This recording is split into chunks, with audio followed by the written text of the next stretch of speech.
Wade, we need to discuss your future here at Atlantic Defense. Judith Morgan didn't look up from her laptop when she said it. Her fingers kept typing, making those sharp clicking sounds that always reminded me of sonar pings bouncing off a hostile submarine. We were sitting in conference room B7, the one with the broken thermostat that made everything feel like you were trapped in a torpedo tube. I'm Wade Coleman, 55 years old, and I've been keeping Atlantic Defense's submarine communication systems operational for 18 years. That Tuesday morning, I thought I was going to another routine project review. Turns out, I was about to learn exactly what 18 years of classified expertise was worth to a company looking at their quarterly margins. Judith slid a manila folder across the conference table. Her watch caught the fluorescent light. Expensive, probably cost more than most people's monthly mortgage. This outlines the transition timeline for the submarine systems division. She said in that flat CFO voice they perfect after years of explaining why good people need to be let go for financial optimization. I opened the folder, knowledge transfer protocol, 90-day timeline, offshore technical support integration. At the bottom in smaller print, like they hoped I wouldn't notice, cost reduction initiative, personnel restructuring phase 1. I'd seen corporate speak before, but this was different. This wasn't just moving my job to India. This was moving submarine communication protocols to people who didn't have security clearances. 90 days, I said quietly. Correct. That gives you adequate time to transfer your institutional knowledge to the Mumbai technical team. They're very capable engineers with impressive credentials. I leaned back in that uncomfortable chair. The Navy taught me to read between the lines, especially when someone was about to put your ship in danger. 18 years maintaining sonar communication systems for Los Angeles-class submarines gave me that instinct. But this wasn't enemy radar or torpedo locks. This was something that felt like sabotage from the inside. What about security clearance requirements? I asked. Judith's typing stopped for exactly 3 seconds. Then she forced that smile that looked like it required actual physical effort.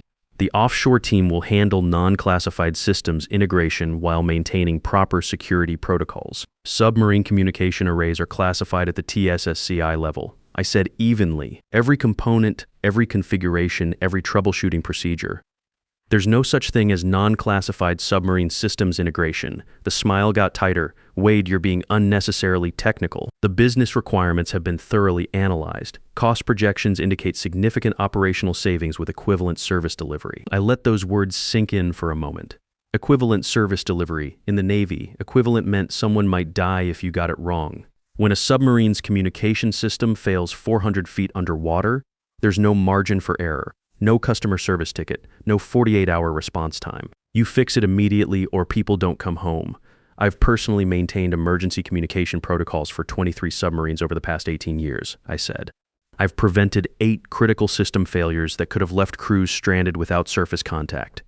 But you think engineers in Mumbai without clearance can provide equivalent service? Different skill sets command different market rates, Judith said, her voice getting that careful corporate neutrality. Offshore resources provide cost-effective solutions while maintaining quality standards. So, national security is worth whatever India charges per hour. Judith folded her hands on the table. Professional, controlled, completely unmoved by concepts like submarine crews or classified systems. Wade, I understand change is difficult, but this transition is happening whether you choose to participate or not. Your cooperation during the knowledge transfer period will be noted in your personnel file. Translation, play along or we'll make sure you never work in defense again. I thought about Ryan and Kevin, my 2 boys, both trying to build their careers while helping with their kids. I thought about the mortgage on the house Susan and I bought 20 years ago, the one I couldn't bring myself to sell after she passed. I thought about the 401k that had taken a beating during the pandemic and the health insurance premiums that kept climbing every year. Then I reached into my briefcase. Judith tensed slightly, probably expecting legal documents or union paperwork. Instead, I pulled out a single sheet of paper and placed it on top of her transition timeline. My resignation letter, her eyes dropped to the document. I watched her face change as she read the first line. Effective immediately, I resigned from my position as Principal Systems Architect at Atlantic Defense Systems. Wade, she started, voice cracking like a sonar array losing signal strength. I emailed a copy to your inbox at 10:17 a.m., I said calmly, along with copies to Ross Bennett, the DoD contract administrator, and the security compliance officer. She stared at the signature, at the date, at words that couldn't be negotiated away or optimized for cost savings. You don't need to make this decision right now. This is hasty. We can discuss compensation adjustments. I've been thinking about it for 18 years, I said, standing up. This is me realizing that some things are more important than quarterly profits. Judith opened her mouth, closed it, opened it again, but you're supposed to train the replacement team. The contract timeline depends on your knowledge transfer. You told me to discuss my future here, I said, picking up my briefcase. So I have. My future is somewhere else. I left the resignation letter on the table and walked out. The sound of that conference room door closing behind me was like a pressure seal engaging on a submarine hatch. Final and watertight. Let me back up and tell you how an underpaid submarine systems architect and one cost-cutting meeting turned into the most expensive 36 minutes in Atlantic defense history. My name is Wade Coleman. I'm 55 years old, widower, father of 2 grown sons who've got families of their own. I don't have an MBA. I don't have fancy business credentials. What I have is an electrical engineering degree from a state university, 12 years in the Navy working on submarine communication systems, and 18 years of keeping some of the most sophisticated defense technology in the world operational. The Navy shaped how I approach everything. When you're 300 feet underwater and the communication array starts throwing error codes, you don't get to blame someone else or schedule a meeting. You fix it, document what went wrong, and make sure it doesn't happen again. Lives depend on systems working exactly as designed. That discipline served me well when I started at Atlantic Defense in 2006, right after Susan got diagnosed with cancer, and I needed a job with better health insurance. Back then, they were a medium-sized defense contractor trying to compete with companies 10 times their size. They had the submarine communication contract with the Navy, but they were running systems held together with legacy code and the desperate expertise of 3 overworked engineers. My interview was with Harold Peterson, the CTO at the time. He'd built his career on actual engineering work before getting promoted into management. "Can you keep these submarine systems from failing catastrophically?" he asked, pointing at a whiteboard covered in network diagrams that looked like a collision between a circuit board and a plate of spaghetti. "Depends," I said.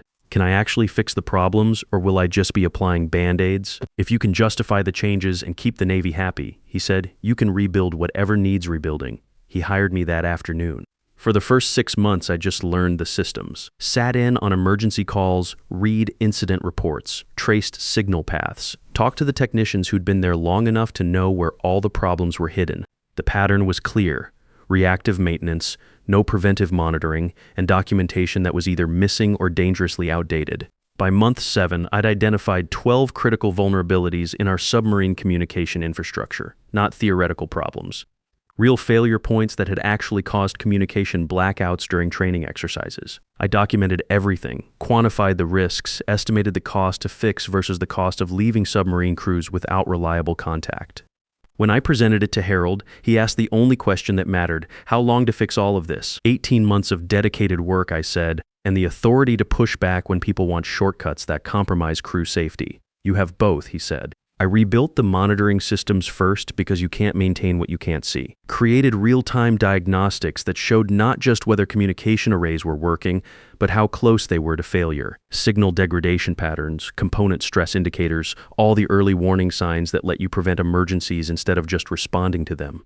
Then I redesigned the redundancy protocols, real backup systems, not just spare parts sitting in a warehouse. Automated failover procedures that could restore submarine communication in under 90 seconds instead of the 20 minutes it was taking before. By year 2, we had 0 communication failures during Navy exercises. By year 3, our submarine systems had become the reliability standard other contractors were trying to match. By year 5, I was the person the Navy called when other contractors had problems they couldn't solve. That should have been the end of the story. Competent work, satisfied customers, steady employment, but companies change. Harold retired. New leadership arrived with different priorities. The shift started 2 years ago when Atlantic Defense hired Ross Bennett as CEO. Ross came from the tech industry with ideas about modernizing defense contracting and leveraging global talent pools for optimal cost structures. He loved phrases like streamline operations and competitive positioning. He did not love conversations about why submarine systems required experienced engineers with security clearances. Within 8 months, Ross had hired Judith Morgan as CFO. Judith's background was private equity, with a track record of optimizing operational efficiency at companies before they got sold to larger competitors. Her first presentation to the board was titled "Right-Sizing Technical Resources for Maximum Profitability." I should have seen it coming. The offshore strategy started small. Customer service calls got routed to Philippines call centers. Basic IT support went to contractors in Eastern Europe. Each time, management assured us that critical defense work would always stay domestic with cleared personnel. Then I started hearing about knowledge transfer initiatives and global technical collaboration, meetings I wasn't invited to, budget reviews for international engineering resources, presentations about leveraging offshore expertise while maintaining security compliance. 3 months ago, I accidentally discovered the real plan. I was looking for technical specifications when I clicked the wrong folder in our shared drive. Mumbai Technical Services, Submarine Systems Division, org chart, salary projections, training timeline, everything. They were planning to replace our entire submarine systems team with engineers making 1/4 of what we cost. The security clearance problem would be managed by having offshore teams handle integration work while cleared personnel maintained oversight responsibilities. Translation: fire the expensive Americans, hire cheap Indians, and hope the Navy didn't notice. I stared at those documents for a long time. Then I did something I hadn't done in 8 years. I updated my resume, really updated it. Listed every submarine system I'd maintained, every emergency I'd resolved, every innovation that had improved reliability or reduced failure rates.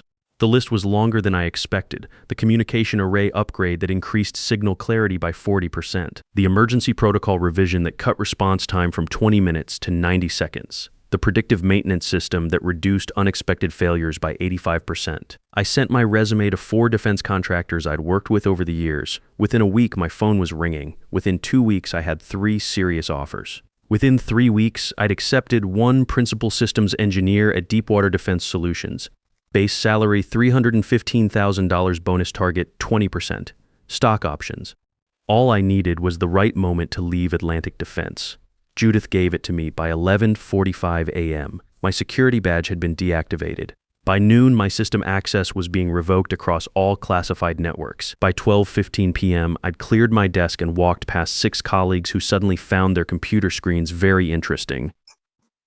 By 1:30 p.m., the first critical alert started screaming. Here's what most people don't understand about submarine communication systems. They're not like your home Wi-Fi where you can unplug it and plug it back in. These are integrated defense networks that connect to nuclear submarines operating in hostile waters. When something breaks, you don't get to restart it and hope for the best. Every system has backup protocols, but those protocols require someone who understands not just how they work, but why they were designed that way. Someone who's seen them fail before and knows the warning signs that appear hours before catastrophic breakdown. I'd been that institutional memory for 18 years. Every unusual configuration, every custom modification, every workaround that had become critical infrastructure. All of it was documented in technical manuals, but understanding the documentation required understanding the context. Why this setting? Why this sequence? Why this particular combination of parameters that looked arbitrary but had been chosen to prevent specific failure modes? At 2:15 p.m., the USS Hampton lost communication during a training exercise off the coast of Virginia. Not complete blackout. That would have triggered immediate emergency protocols. Instead, signal degradation, intermittent contact.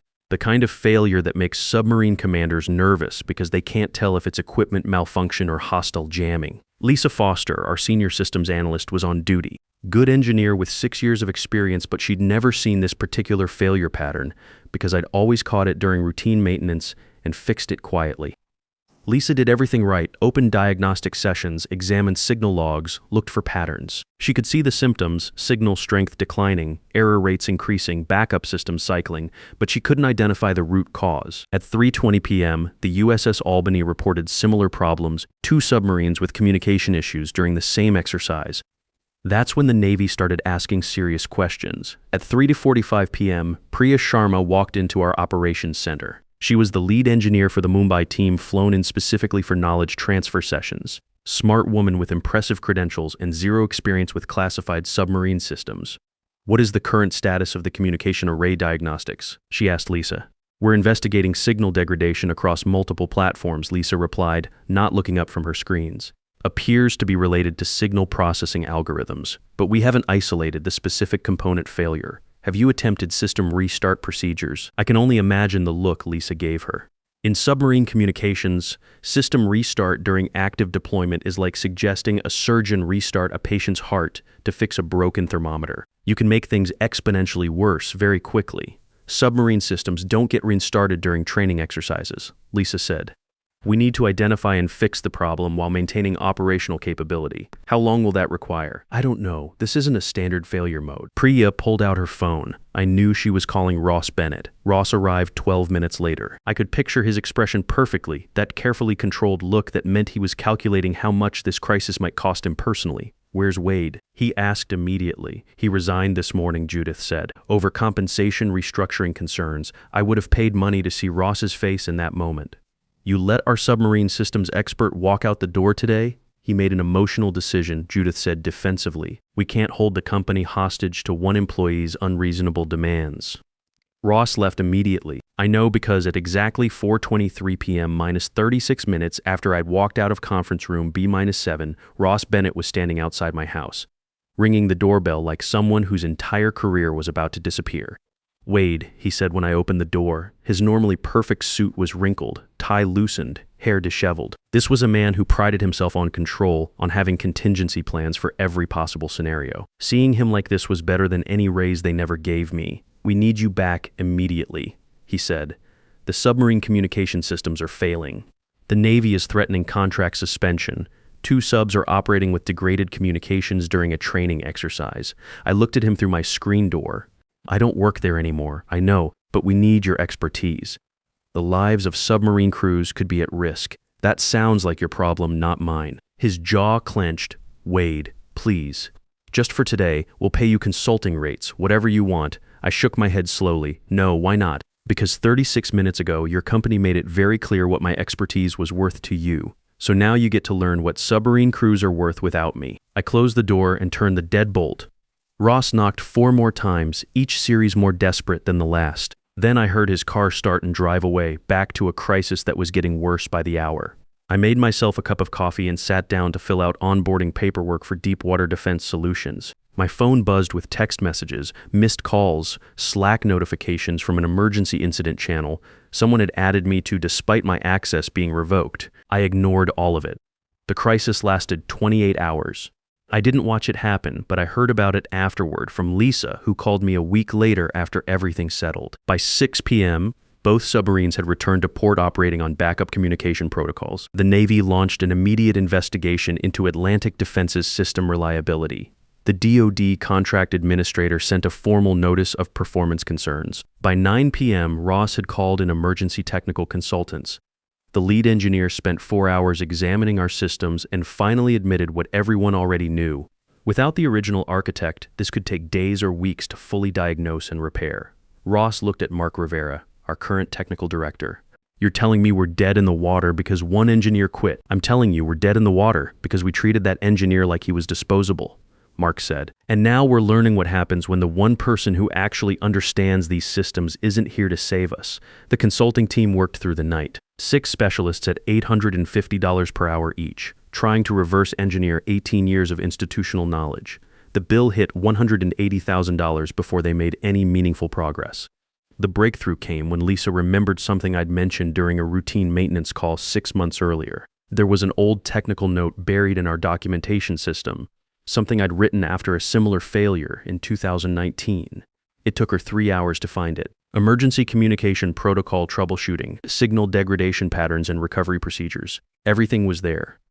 The specific component interactions that caused cascading failures, the diagnostic sequences needed to isolate problems without triggering secondary issues, the exact parameter adjustments required for different submarine configurations.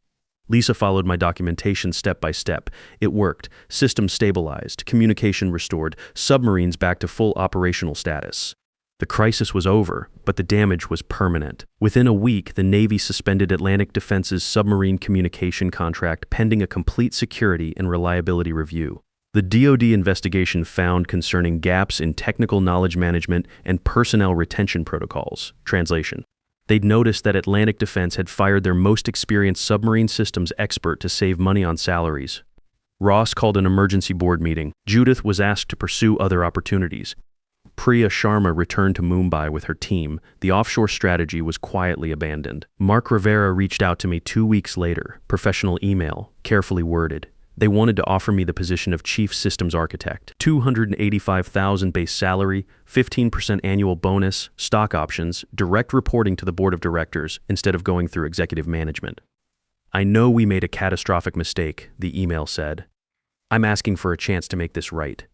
I read it twice, then responded. I appreciate the offer, but I've already started at Deepwater Defense. I'm happy here. I hope you can rebuild your submarine systems program successfully, because I was happy.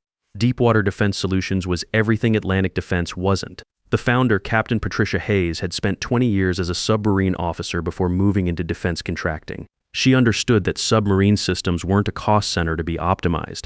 They were life support systems for people operating in one of the most dangerous environments on Earth. What's the worst system failure you ever dealt with? She asked during my final interview. I told her about a communication array failure during a 2018 exercise when the USS Connecticut lost contact for 6 hours while operating near Russian territorial waters. How I'd traced the problem through 4 different network segments and restored communication before the situation became a diplomatic incident. She nodded slowly. If you join us, that knowledge doesn't walk out the door when you retire. It gets documented, shared, and built into our systems. We've learned that talented people leave. When they do, we make sure the organization keeps what they knew. Starting salary, $315,000 bonus target, 20%. Stock options, 15,000 shares. But more than the money, it was respect. On my first day, Patricia introduced me to the engineering team. This is Wade Coleman. He's joining us as principal systems engineer. He has more submarine systems experience than most of us combined. When he tells you something about communication protocols, listen, because he's earned that authority through 18 years of keeping submarines connected. No qualifiers, no explanations about him being just a technical person, just respect. 6 months later, I'd rebuilt their submarine communication protocols using everything I'd learned at Atlantic Defense, but properly documented this time. A year later, I'd trained 3 other engineers to handle major incidents independently, not because I was trying to make myself replaceable, but because I was building something sustainable. When my first annual review came up, Patricia called me into her office. You've exceeded every expectation we had. We're bumping you to $340,000 base. You're getting the full 20% bonus, and the board approved an additional retention grant of 10,000 stock options. I haven't even been here a year, I said. Exactly.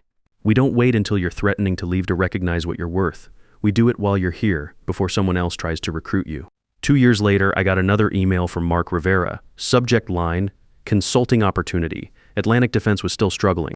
They'd hired 3 different systems architects to replace me.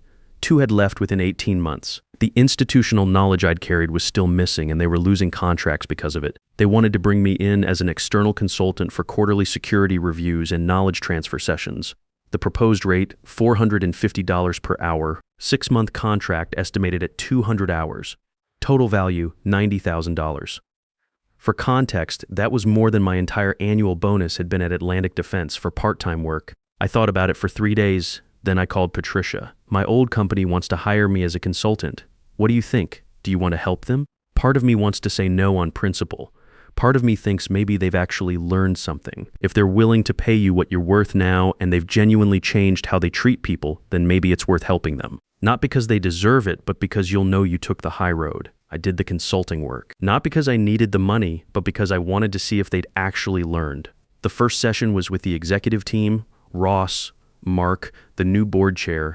I presented one slide, the real cost of undervaluing technical expertise. I walked them through the incident timeline, the financial impact, the reputation damage. $52 million in lost contracts, $8.7 million in incident response costs, regulatory penalties, delayed projects, total damage over $60 million. All because they'd refused to value submarine systems expertise appropriately. We made a catastrophic mistake, Ross said, staring at the numbers. Yes, you did. How do you make sure this doesn't happen again? I spent the next 4 hours teaching them what Deepwater had taught me. How to value technical expertise, document institutional knowledge, build systems for retention rather than replacement. Today, I'm 55 years old and making more money than I ever thought possible. When Deepwater goes public next year, my stock options will set me up for early retirement if I want it. But more than the financial security, I have something Atlantic Defense never gave me. The knowledge that my expertise is valued, not just tolerated. Here's the lesson I learned: when someone tells you to discuss your future, believe them. They're showing you exactly how much they value what you bring to the table. You can stay and hope things change, or you can leave and let them learn what you are worth. Sometimes it's not about revenge. Sometimes it's just about respect. And when the CEO is at your door 36 minutes later, begging you to come back, that's not victory. That's just confirmation that you were right all along.